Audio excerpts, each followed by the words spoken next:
Hey guys, Forecaster Nate here. I forgot to put our own weather models and predictions in, so just join our Discord to see them. Link in the description. Alright. And an extra side note, I woke up like an hour or two before making this, and I'm still very tired. I didn't get good sleep. So, apologies for my stutter. I stutter a lot in this video, so we're going to have a stutter counter every time I stutter. So, there you go. Hello everybody. Welcome back to the NDC. I'm Forecaster Nate. And today we're going to be looking into upcoming weather system that is supposed to do some potential tornado risks across the deep south, mainly around Texas, Louisiana, the Mississippi coast, the Alabama coast, and the Pensacola and Panama City areas of Florida. So, we're just going to dive straight into this. If you like the content, you like my videos or live streams, don't forget to like and subscribe, and let's get into this. So, currently there is a pretty decently large system. It had a lot more precipitation about 12, 16 hours ago. There was what they would call a bomb cyclone, which is where you have a fast amount of moving wind and a very tight rotation on a low pressure system and a lot of rain. It's basically this big, just quick changing weather system. So they had one of those that slammed into around San Francisco. Currently went up through the heart of Nevada, and it's currently split into two, but it's mainly tracking in between Salt Lake City and Las Vegas. So roughly right in here is where the main circulations are.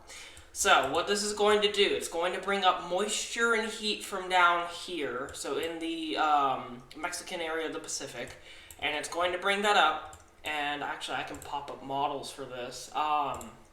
It is going to bring up tons of moisture, as we can see here in dew point. So currently, your dew point isn't very high. It's 20 to 30 in some areas, and then maybe you'll get up to like 40s in others.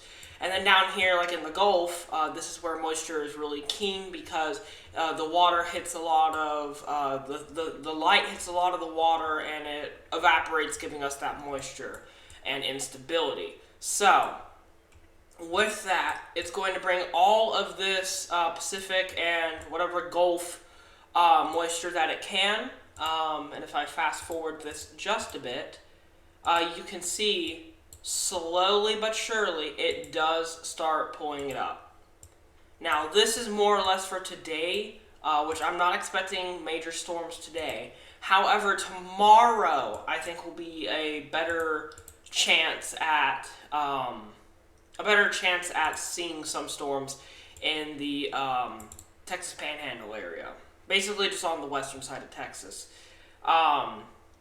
We could see potential for a tornado or two tomorrow.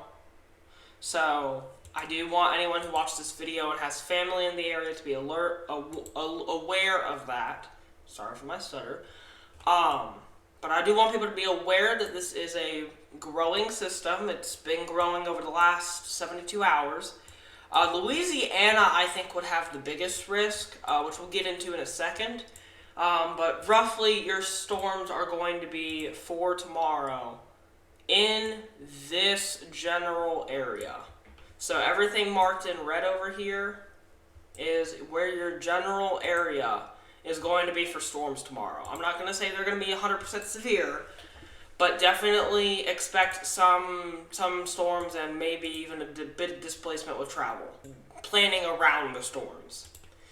And then as that system moves east, it's going to draw up more moisture from the Gulf. As you can see, it's slowly pulling it up.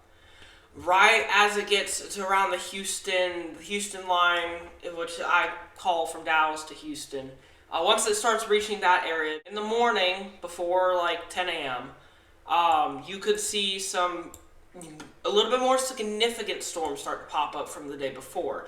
Now, this is on the 14th and 15th is when these storms are supposed to happen. So actually, I take that back, 15th is when those storms are supposed to happen.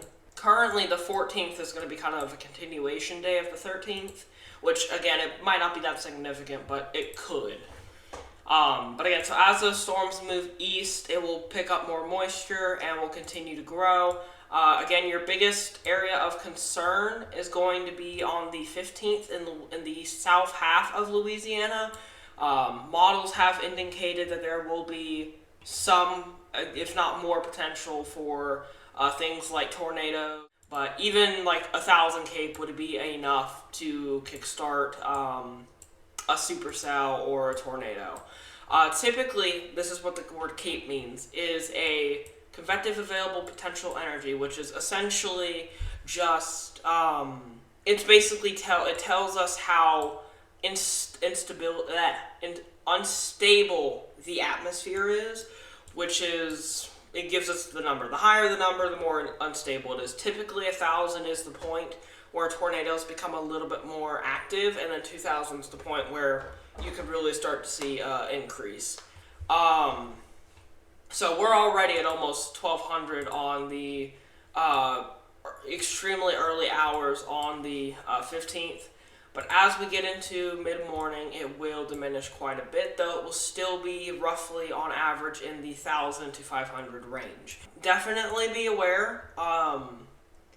I am not going to go over the 16th, the late hours of the 15th yet. We're going to wait until tomorrow to probably do that. I will be live for the majority of these storms as much as I can. As for just rain, as you can see, there's a big blob of just nothing but rain that's going to be covering most of the Ohio Valley as it moves east. So, flooding, I would have a little bit of flooding concerns for places like Oklahoma, Kansas, Missouri, Illinois, parts of Indiana, Kentucky, Tennessee, and Arkansas.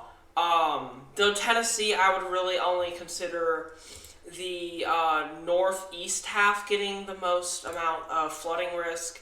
As for Kentucky, I think the entire state could get it. And for Illinois and Indiana, only probably the southern half.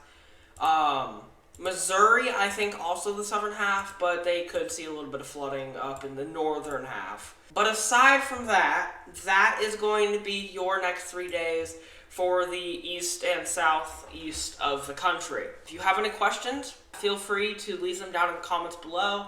I will try to get them as quick as possible. I'm going to be editing this right after I make this video. Probably should be published about 3 p.m. today when it's published, which you'll know that, but anyways, thank you guys for watching. Don't forget to like and subscribe. I will see you guys next time. Peace.